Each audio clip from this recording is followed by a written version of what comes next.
So guys, welcome back to my YouTube channel stock की बात live. आज हम लोग जिस स्टॉक के बारे में बात करने जा रहे हैं उसका क्वार्टर नंबर की वजह से इसमें तेजी देखी जा रही है और उस स्टॉक का नाम है टेक महिंद्रा लिमिटेड। तो देख सकते हैं यहाँ पे अच्छी खासी तेजी देखी जा रही है और इसमें लगभग 5% से ऊपर की तेजी देखी जा रही है। और वो इसका जो करंट प्राइस चल रहा है 1670 रुपए का, 5.16% की तेजी, वो मात्र केवल एक दिनों में।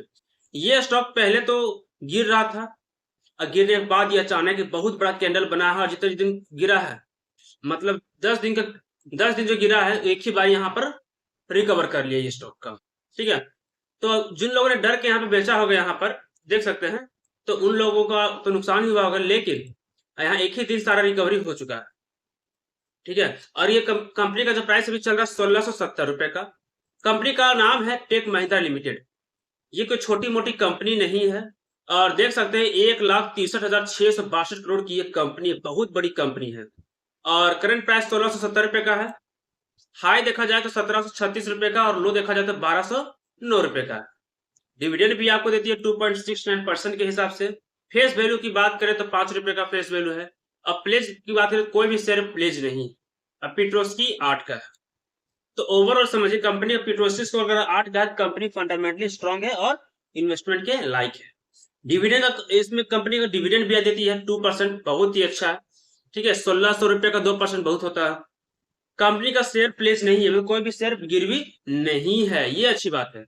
डिविडेंड देती है और कंपनी पिछले 3 साल का जो प्रॉफिट वो नेगेटिव में है। सेल ग्रोथ भी कुछ खास नहीं है, लेकिन आरओई ठीक ठाक है 14.6% का एंड आरओसीई 18.6% का, तो ठीक ठाक है, नो डाउट। ओवरऑल यहीं से यहाँ पता चलता है कि कंपनी इन्वेस्टमेंट के लायक है और आप इन्वेस्ट कर सकते हैं फॉर लॉन्ग टर्म के लिए, क्योंकि कंपनी के पास अच्छे खासे रिजर्व भी होंगे। देख सकते हैं कंपनी के पास रिजर्व भी है 27,061 करोड़ का और कर्ज मात्र 1,954 करोड़ का। इसीलिए मैं कह रहा हूँ कि कंपनी बहुत ही अच्छी है, कंपनी के पास पैसे बहुत सारे।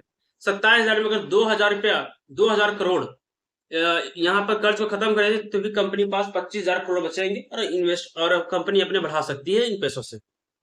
तो कंपनी में टोटल संपत्ति कितनी है? 45,828 करोड़ की एक टोटल संपत्ति है।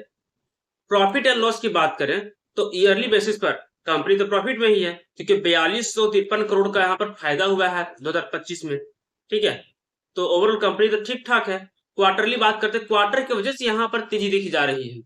तो क्वार्टर की वजह से यहाँ पे तेजी इसलिए देखी जा रही है, हालांकि सेल में गिरावट नहीं हुई, सेल अच्छा हुआ है 14,394 करोड़ का। और इसी वजह से यहाँ पे जो गिरावट हुई थी, अब जो गिरावट तो हुई थी, तो गिरावट की वजह से यहाँ पे तेजी देखी, क्योंकि जब भी एक अच्छे स्टॉक में गिरावट होती है वहां पे बायर्स गिरने के बाद जरूर आते हैं। और इसीलिए कहा जाता है अच्छे स्टॉक्स में जहां मैनेजमेंट अच्छे और स्टॉक्स अच्छे हैं, हमें वहीं पे बाय करना चाहिए। इसी वजह से यहाँ पे बायर्स का बहुत पुल बैक है। ठीक है, तो इसी वजह से यहाँ पुश जो है, यहाँ पे मूवमेंट देखने को मिले बायर्स की वजह से, कि यहाँ पे बहुत तेजी से यहाँ पे बाय किए गए स्टॉक्स को। लॉन्ग टर्म के लिए स्टॉक बहुत ही अच्छा है, क्योंकि ये स्टॉक जो है भले ही प्रॉफिट कम है लेकिन सेल में बढ़ोतरी आज न कल तो ये स्टॉक आगे की तरफ जाएगा ही जाएगा, इसीलिए। ठीक है, अब सोचते हैं कि स्टॉक खरीदा कहाँ जाए, ये भी सवाल उठता है। अगर मान लीजिए कि स्टॉक अभी जहां भी 1700 समथिंग है, तो ये जो स्टॉक है इस लेवल को जैसे क्रॉस किया है और वहां पे एक बहुत बड़ा कैंडल बनाया है। इसके बाद ये जो कैंडल है, इस कैंडल में ये जब भी ये कैंडल नीचे आएगा, ठीक है, थोड़ा सा करेक्शन लेगा, तभी हम लोग यहाँ बाय कर सकते हैं। ठीक है, यहाँ पे जब थोड़ा सा कैंडल लेगा तब हम लोग यहाँ बाय कर सकते हैं। यहाँ से थोड़ा सा वेट करें ताकि इसको थोड़ा सा करेक्शन लेने दीजिए, तभी हम लोग बाय कर सकते हैं, उससे पहले बिल्कुल भी नहीं। तो बाय करेंगे, ठीक है, तो बाय करेंगे लेकिन थोड़ा करेक्शन लेने के बाद 1682 रुपए में। अभी 1682 जाएगा तो नहीं खरीदिएगा, पहले नीचे आने दीजिए, उसके बाद उस 1682 पे हम लोग दोबारा री एंट्री करेंगे, उससे पहले बिल्कुल भी नहीं। क्योंकि थोड़ा सा ये कैंडल है, यहाँ पे करेक्शन लेना ही चाहिए। और स्टॉक अगर आपके पास पहले से है तो चिंता की कोई विषय नहीं, क्योंकि ये स्टॉक लॉन्ग टर्म के लिए बहुत ही अच्छा है, इसलिए आप इसे होल्ड करके रख सकते हैं।